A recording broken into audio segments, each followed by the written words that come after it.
Hi అండి. Health బాగోక నేనైతే లేవలేదనమాట. లేవకపోయేసరికి ఇంకా నైట్ నుంచి ఉన్న గిన్నెలు ఎలా ఉన్నాయో చూడండి అసలు.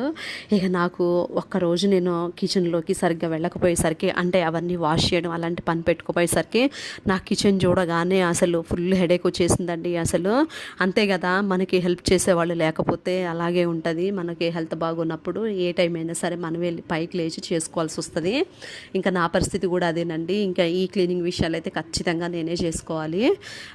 నేను ఇక్కడ ఈ బుట్ట ఎందుకు చూపిస్తున్నానంటే, నాకు రైట్ సైడ్లో గిన్నెలు వాష్ చేసుకునేటప్పుడు ఆ లిక్విడ్ కింద పడిపోతుందని నేను రెడ్ కలర్ బుట్ట ఒకటి అక్కడ కట్టుకున్నానండి.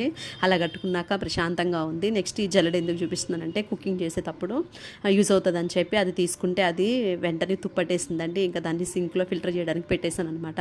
యూజ్ చేయడం వల్ల సింక్ బ్లాక్ అవ్వకుండా ఉంటుంది. ఇంకా మనకి ఎలాంటి ప్రాబ్లం ఉండవు. ఇదిగోండి గిన్నెలు ఉన్నవి లేని ఇవన్నీ కూడా సింక్లో వేసుకొని మొత్తం నీట్గా క్లీన్ చేసేసుకున్నాను. గ్యాస్ స్టవ్ కూడా నీట్గా క్లీన్ చేసుకున్నాక నైట్ డిన్నర్కి ఇంకప్పుడు వంట చేశానండి.